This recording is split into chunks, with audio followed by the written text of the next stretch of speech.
Mari bergerak bersama guru penggerak, menebar manfaat bagi pendidikan merdeka. Lekas bergerak dalam. Assalamualaikum warahmatullahi wabarakatuh, Bapak. Waalaikumsalam warahmatullahi wabarakatuh. Inggi mohon maaf, ulun mau ganggu waktu pian. Inggi di sini ulun mau ini Pak menanyakan apakah Bapak pernah mengalami kasus mengenai dalam pengambilan keputusan Pak terkait untuk kasus dilema etika yang Bapak hadapi. Oh, pernah? Nggih. Inggi itu kira-kira terkait masalah apa ya Pak?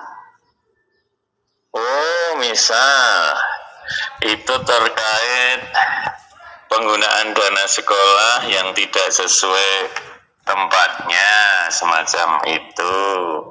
Jadi penggunaan dana tapi tidak sesuai peruntukannya, semacam itu. Oh, begitu Pak. Nggih. Selain itu apakah ada lagi Pak kasus yang berhubungan dengan dilema etika?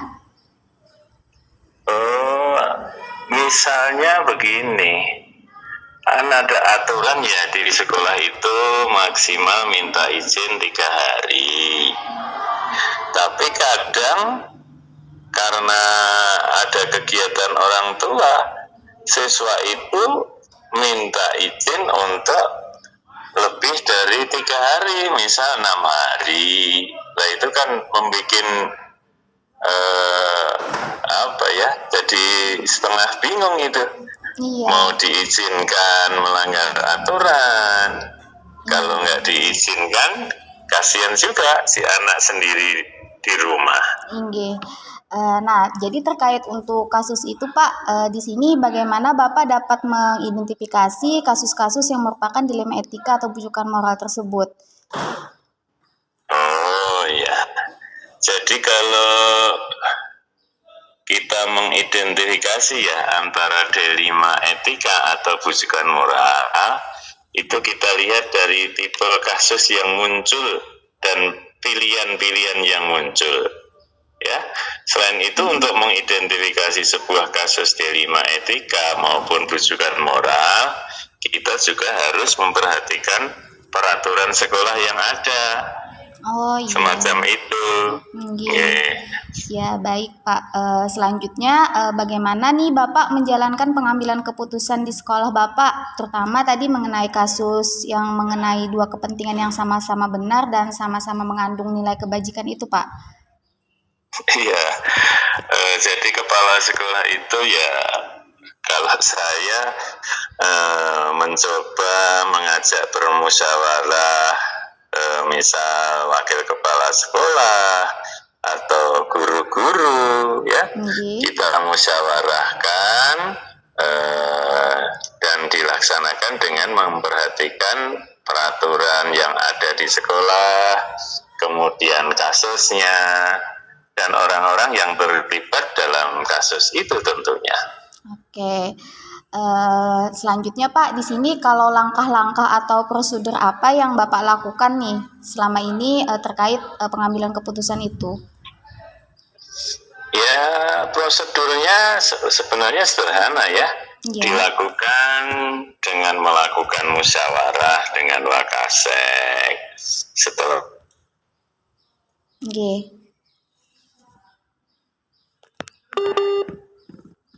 jiwa guru yang lain, seperti itu.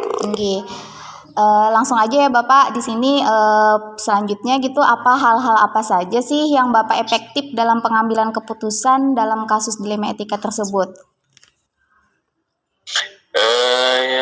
Dianggap efektif dalam pengambilan keputusan itu jika pengambilan keputusan itu memperhatikan keadaan sekolah sesuai dengan potensi yang dimiliki sekolah. Oh begitu ya Pak ya, berarti itu yang Bapak anggap efektif ya Pak ya dalam pengambilan keputusan. Terus Pak, untuk pengambilan keputusan itu apakah ada tantangan nih dalam mengenai kasus-kasus dilema etika itu Pak? Tentunya tantangan dalam pengambilan keputusan itu adalah adanya tantangan dari pihak sosial ya. Adanya orang-orang yang akan merasa tidak nyaman dengan keputusan yang diambil. Kadang kan terjadi seperti itu ya. Jadi itu tantangan besar yang dihadapi saat menentukan sebuah keputusan. Keputusan itu tidak selalu menyenangkan semua orang, seperti itu loh ya. Sehingga dikatakan dilema tadi ya Pak ya. Iya. Kemudian Pak di sini apakah Bapak memiliki sebuah jadwal tertentu ketika dalam penyelesaian kasus itu Pak? Apakah langsung menyelesaikan di tempat ataukah menyesuaikan dengan jadwal? Ya kita lihat ya, tata kala atau jadwal itu mungkin diperlukan tergantung dengan kasus yang kita mau selesaikan. Jika kasus tersebut bersifat urgent misalnya, atau tiba-tiba datang masalah itu gitu ya, perlu keputusan mendesak, ya harus diputuskan saat itu juga. Berarti namun jika kasus tersebut merupakan kasus yang tidak urgent, namun merupakan kasus yang besar, maka rasanya perlu untuk melakukan perencanaan. Kita susun prosedur penjadwalannya dan langkah penyelesaiannya. Yang terpenting adalah bagaimana kita bisa menentukan keputusan yang terbaik untuk masalah itu. Mungkin seperti itu. Selanjutnya apakah ada nih Pak faktor yang mempermudah atau membantu Bapak dalam pengambilan suatu keputusan terhadap kasus dilema tersebut Pak? Tentu pengambilan keputusan itu diperlukan bantuan dari kawan-kawan rekan guru ya. Ada guru, wakil kepala sekolah, atau rekan-rekan yang kita anggap kompeten dalam penyelesaian kasus itu, sehingga nanti keputusan itu memang betul-betul bersifat kolektif. Dan hasil keputusan yang kolektif biasanya akan lebih bagus daripada saya menentukan sendiri tentunya. Terakhir nih Pak, dari semua yang Bapak sampaikan tadi, pembelajaran apa yang bisa Bapak petik dari pengalaman Bapak dalam mengambil keputusan dilema etika itu? Iya, mungkin pembelajaran terbesar yang dipetik adalah bahwa ketika kita menjadi seorang pemimpin itu harus siap ya untuk membuat keputusan-keputusan yang mungkin tidak disukai oleh semua orang ya. Artinya kita tidak selalu bisa memuaskan semua orang. Namun paling tidak kita dapat meminimalisir kelompok yang tidak suka terhadap sebuah keputusan, tentu dengan membuat keputusan yang tepat semacam itu.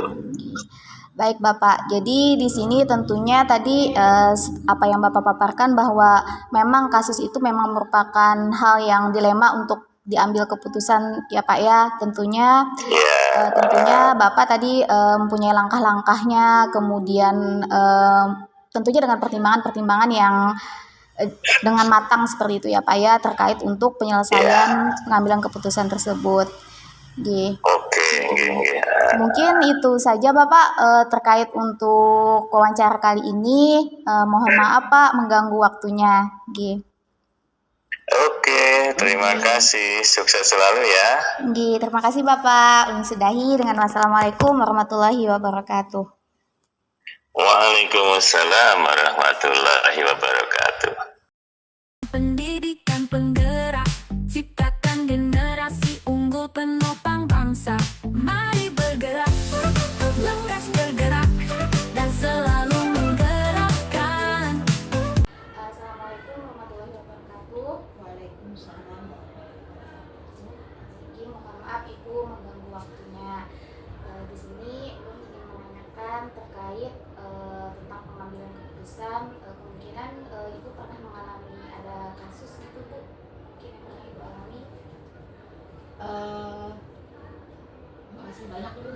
ya. Ya yang namanya kita guru kan pasti ketemu lah dengan masalah-masalah di kelas yang berkaitan dengan siswa. Misalnya kalau untuk pernah kita jadi wali kelas ya kan, pernah jadi wali kelas, anak kita mungkin bermasalah. Di satu sisi anak yang bermasalah ini nilainya bagus, artinya secara IQ di atas ya kan. Tapi ada juga yang dia diam, bahkan sangat diam Bu. Pernah ketemu dulu tahun 90-an, di akhir 90, tapi secara pengetahuan di bawah sekali Nilainya gitu ya Bu. iya, tapi dia orangnya baik, nggak pernah berbuat onar, nggak pernah bermacam-macam karena orangnya pendiam, tapi secara garis besar ya nilainya di bawah rata-rata. Iya. Jadi Jadi berkebalikan. Nah, jadi dari kasus yang Ibu tanyakan tadi, mungkin selama ini bagaimana Ibu dapat mengidentifikasi kasus-kasus yang merupakan dilema etika atau rujukan moral tersebut? Iya, yang namanya kita guru di SMP kan Bu Dinda tidak satu kesatuan ya. Artinya kan kita tidak seperti guru SD dulu yang megang semua mata pelajaran. Artinya kan kita sebagai wali kelas hanya megang mata pelajaran tertentu. Ada guru-guru lain kan. Walaupun kita juga dapat laporan misalnya si A orangnya seperti ini, si B seperti ini. Ya tentu saja dalam menghadapi yang seperti itu ya kita harus apa sih namanya, kerjasama dengan guru lain, bermusyawarah. Ini terutama dalam pengambilan kenaikan kelas ya. Iya benar sekali Bu. Kenaikan kelas atau misalnya ada anak kebetulan kita jadi wali kelasnya yang ada masalah, ada sebagian yang suruh pindah, ada yang sebagian suruh ini. Ya kita kan tidak serta-merta langsung mengambil tindakan kan. Artinya kita harus ya itu tadi koordinasi, kita bincang-bincang kerjasama kayak apa dengan teman-teman lain. Kita lihat juga peraturan kita ya kan, yang tertulis atau yang tidak tertulis. Jadi tadi perlunya ada kerjasama ya Bu ya, musyawarah. Itu pasti Bu Ida, pasti sudah kita sebagai guru dalam mengambil keputusan, karena siswa kita bukan milik kita ya kan, tapi milik guru di sekolah tersebut ya. Jadi kita harus minta minta pendapat mereka, bermusyawarah, artinya berkoordinasi. Kita terbuka masalah dia, karena bukan anak yang jadi asuhan kita di kelas, bukan anak kita sendiri ya kan, tapi juga anak guru yang ada di sekolah itu. Selanjutnya Ibu, bagaimana Ibu menjalankan pengambilan keputusan di sekolah Ibu, terutama untuk kasus-kasus di mana ada dua kepentingan yang sama benar dan sama-sama mengandung kebajikan? Itu tadi kembali lagi kita minta pendapat dengan kepala sekolah, dengan guru BK ya kan, dengan rekan sejawat, atau kalau ada guru yang lebih senior dari kita di situ kita juga minta pendapat. Dengan guru junior pun juga Bu Nita. Kalau istilahnya kan kita tidak memandang ini yang senior aja yang diminta pendapat, dengan guru junior pun juga karena mereka kan juga guru di situ. Nah baru kita di sana, artinya kan keputusan itu keputusan kita bersama, bukan keputusan sendiri. Artinya di situ pula untuk pengambilan keputusan ini tidak hanya sepihak saja. Tapi tentu saja kita lihat track record si anak. Kalau misalnya si anak ini sudah kelas 8 atau kelas 9 awal, track recordnya dari awal masuk gimana? Nah keputusan semua dewan guru itu bagaimana, itu yang kita ambil sebagai patokan. Kemudian dalam pengambilan keputusan itu tentunya ada langkah-langkah nih. Jadi langkah-langkah atau prosedur seperti apa yang bisa Ibu lakukan selama ini? Itu tadi kan kita lapor dulu, misalnya kan kita tangani dulu ya Bu Nida. Habis itu kan kita ke guru BK. Dari guru BK nanti kan kita juga rekan sejawat yang guru BK ya. Habis itu ya ke guru senior kita minta pendapat. Kalau ada guru senior yang di atas kita, ya tentu saja ke kepala sekolah putusan akhir. Selanjutnya, hal apa saja yang selama ini Ibu anggap efektif dalam pengambilan keputusan pada kasus dilema etika? Iya, itu tadi Bu Nida, tidak terlepas kembali lagi kita ke musyawarah itu. Sharing, musyawarah, tukar pendapat dengan teman-teman, itu kan yang biasa kita lakukan. Terus kita juga lihat latar belakang kenapa peristiwa itu sampai terjadi, ya kan? Kita lihat dulu masalah si anak kenapa jadi sampai seperti itu. Kalau mungkin masih bisa diperbaiki ya diperbaiki, ya kan? Tapi kalau tidak ya ada keputusan yang kita ambil. Tadi yang Ibu anggap efektif tadi tentunya pula kita bermusyawarah. Iya. Itu memang seperti itu sih, kita harus ada kolaborasi, kemudian berbincang dengan rekan sejawat seperti itu. Karena kan menyangkut nama, bukan nama kita pribadi kan, tapi nama lembaga SMP. Kemudian hal apa saja yang selama ini merupakan tantangan nih dalam pengambilan keputusan kasus tersebut? Iya, tantangan dalam mengambil keputusan itu satu, ya yang namanya kan komunitas guru. Mungkin ada sebagian besar. Kalau misalnya nih kita kan ngambil keputusan tetap mempertahankan atau mempertahankan naik, mempertahankan tetap di sini atau tidak, itu kan pasti ada yang menentang, ya kan? Pasti sudah satu itu. Yang kemudian takutnya keputusan misal nih kita pindah, kita tidak naikkan, kita tidak luluskan, apakah itu benar bagi dia kayak gitu? Nah, apakah tidak merugikan bagi dia? Nah, kemudian apakah keputusan itu juga tidak mengundang masalah di kemudian hari? Nah, seperti itu mungkin. Itu yang kekhawatiran, iya. Makanya tadi kan sekali lagi kita kolaborasi, musyawarah, ya kan, koordinasi. Jadi keputusan itu adalah keputusan bersama. Iya. Karena itu merupakan suatu kasus yang dilema ya Bu ya. Iya, Yang bisa kita putuskan dengan sendiri. itulah. Kita guru ini kan ya harus betul-betul rapatkan barisan dengan sesama kawan di dalam satu sekolah. Iya. Selanjutnya, apakah Ibu memiliki sebuah tatkala atau jadwal tertentu dalam sebuah penyelesaian kasus dilema etika, dan apakah Ibu langsung menyelesaikan di tempat atau memiliki jadwalnya Bu terkait untuk penyelesaian? Kalau penyelesaian itu sepanjang pengalaman jadi wali kelas ya Bu Nida, atau kita jadi wali kelas menghadapi siswa yang mungkin secara pengetahuan nilainya ini, kita lihat situasi dan kondisinya aja. Biasanya kita waktu jadi wali kelas kan ada masalah anak langsung diselesaikan saat itu.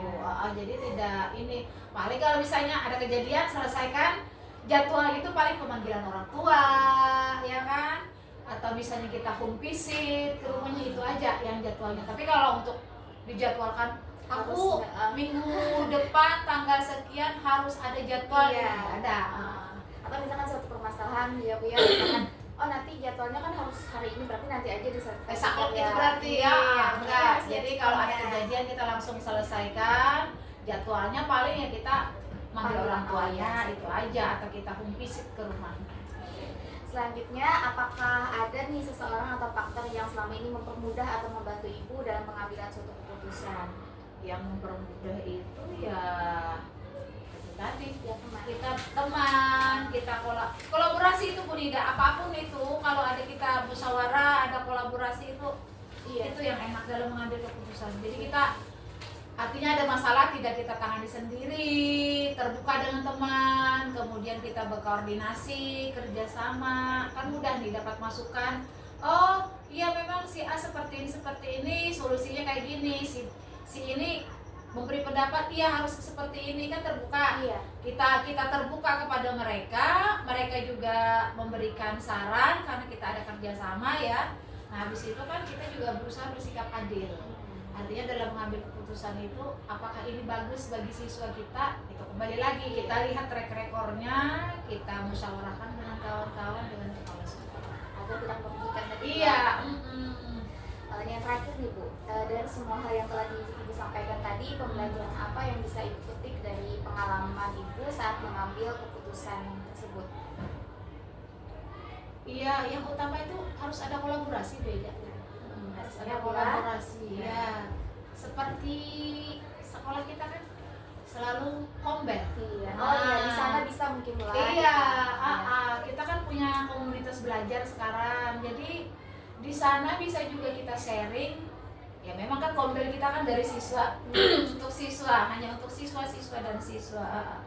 Jadi harus ada kerjasama, harus ada kolaborasi, dan kita juga harus terbuka.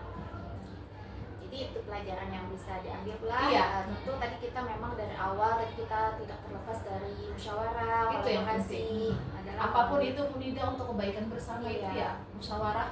apalagi kita Untuk menghadapi mufakat. dilema Nah, itu, Wak. iya. Oke. Ya, mungkin itu saja Ibu untuk bincang-bincang kita hari ini. Terima kasih banyak untuk waktunya. Sama-sama. Semoga nanti untuk kedepannya kita lebih mempererat kolaborasi kita.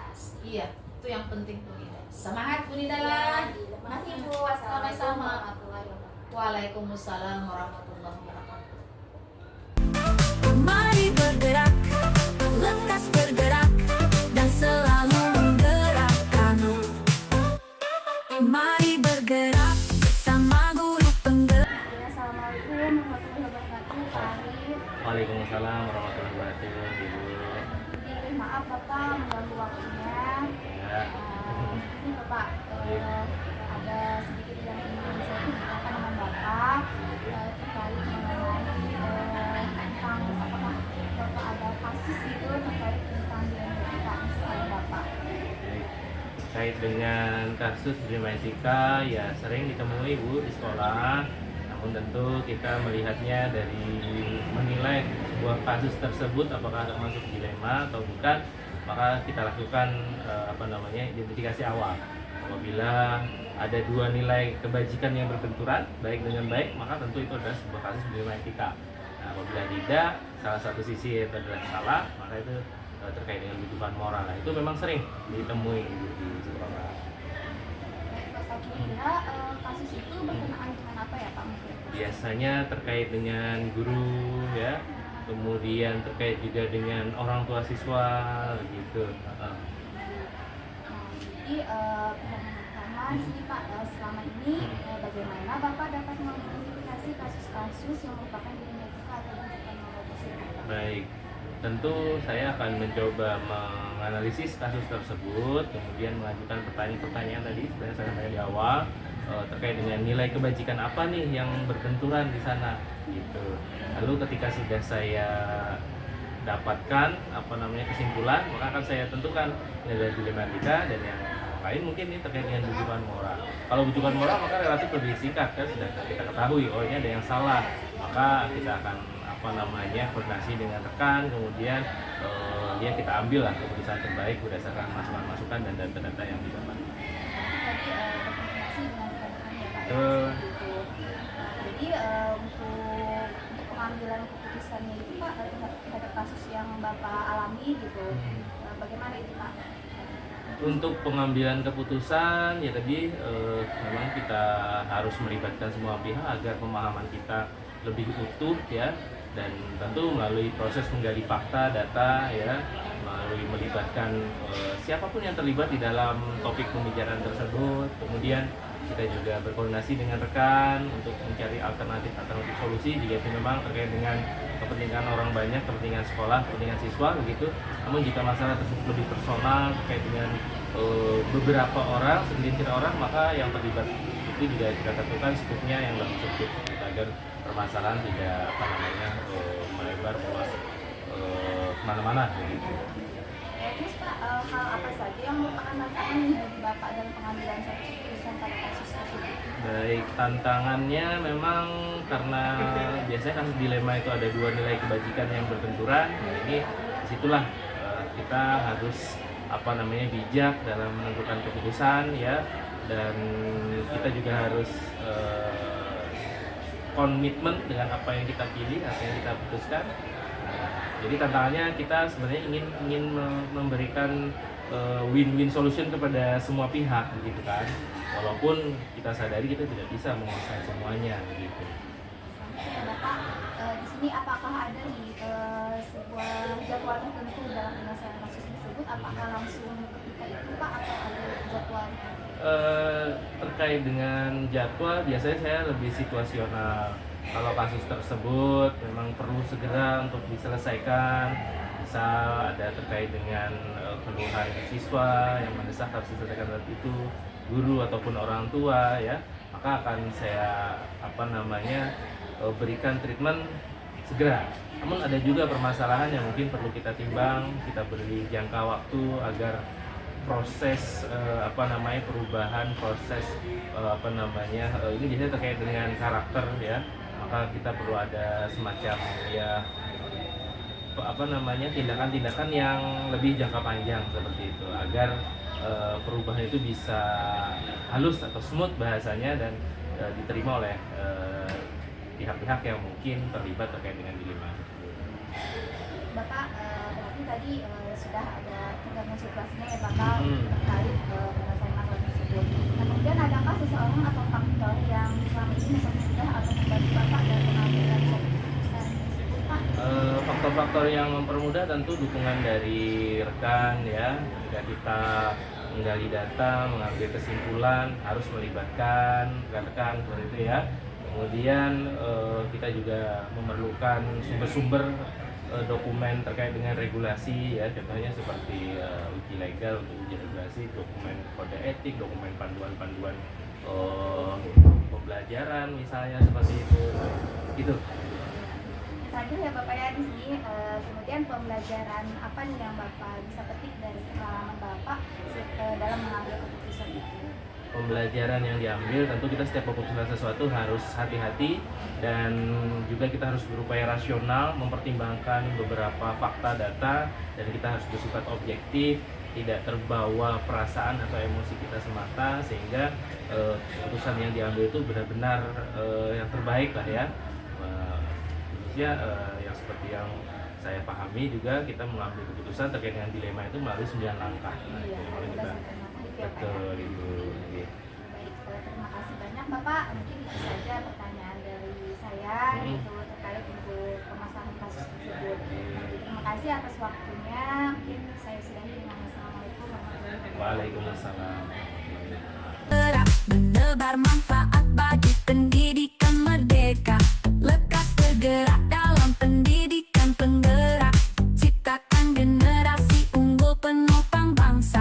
Mari bergerak, lekas bergerak, dan selalu menggerakkan. Mari bergerak, lekas bergerak, dan selalu menggerakkan.